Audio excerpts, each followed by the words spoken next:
On these streets, races happen that will never appear on official scoreboards. One wrong move, and it's all over. Yet every night, thousands of drivers return to the asphalt, risking money, freedom, and even their lives. Why? What drives someone to gamble everything for a few seconds of speed? Street racing isn't a new phenomenon. From Los Angeles to Tokyo, it's been part of urban culture for decades. But the roots stretch even further back, to the 1950s, when car culture exploded after World War II. Cheap, powerful engines gave rise to a generation of young drivers hungry to prove themselves. Empty roads and back streets became their arenas. By the 1990s, with Japanese imports, turbo kits, and movies like Fast and Furious, the underground exploded worldwide. What started as local meetups became a global movement, a culture with its own rules, codes, and legends. The races happen in empty industrial zones, on highways at 3 a.m., or right in the middle of city streets. The rules are simple: 2 cars, 1 road, and no second chances. But every race has layers. It's not just about who crosses the line first. It's about proving your build, your tuning, your skill behind the wheel. A victory is proof that your months of late-night garage sessions, your paycheck spent on parts, and your reputation all paid off. Ask any racer why they do it, and most will give the same answer: adrenaline. That heart-pounding rush when the light drops and the world blurs at 150 miles per hour. For a brief moment, nothing else matters. It's not just about speed, it's about control. The ability to tame a machine at its limit. It's about danger, knowing a single mistake could cost everything. And it's about freedom, breaking away from rules, expectations, and fear itself. Street racing isn't only about the drivers, it's about belonging. For many, it's their tribe, their second family. Nights spent tuning cars, debating horsepower, and proving yourself on the street create bonds stronger than most people imagine. These crews become tight-knit communities. You don't just race for yourself, you race for your team, your block, your name. In this world, respect isn't given, it's earned. Winning earns you status. Losing? It can cost you your reputation, your money, or even your car. But respect comes at a price. Street racing is illegal and dangerous. Police crackdowns, high-speed chases, impounded cars, massive fines, and jail time are constant threats. And then there's the darker side. Deadly crashes that have claimed countless lives, both drivers and innocent bystanders. Every racer knows the risks, and yet, the races continue. So why do they keep coming back? Psychologists say it's about more than adrenaline. For some, it's an escape from ordinary life, a way to feel powerful in a world where control is limited. For others, it's addiction. The more dangerous the race, the bigger the thrill. And for a few, it's legacy. Making a name on the street, no matter the cost. Behind every race is a machine, and for many drivers, the car is more than metal. It's a reflection of identity. Some favor raw American muscle, big engines, straight-line power, roaring exhausts. Others prefer Japanese imports, lighter frames, turbochargers, precision handling. And then there are the sleepers.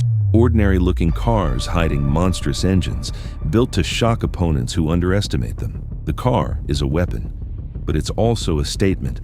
Every build tells a story of its owner's style, skill, and obsession. The rise of social media gave street racing a new stage. Races once whispered about in garages are now streamed, clipped, and shared across the world. But this exposure comes with risks. Police use videos to track racers, and the line between fame and evidence blurs quickly. For many, the chance to become a legend, even for one viral race, outweighs the dangers.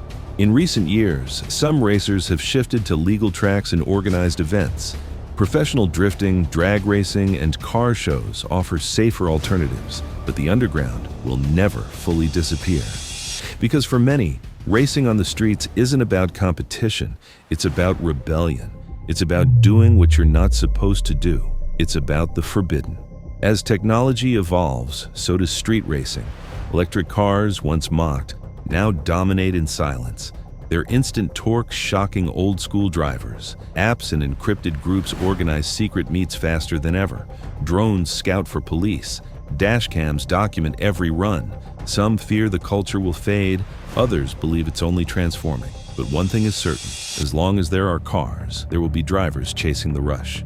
Behind the flashing lights and screaming engines, there's another engine that fuels the underground: money. Every night, thousands of dollars can change hands in a matter of seconds. Crews line the sidewalks, gamblers wave bills in the air, and bets are placed faster than the cars themselves. For some, it's not about the adrenaline of the race, it's about the gamble. But money adds danger. Arguments break out, fights erupt, and sometimes weapons appear before the cops even arrive.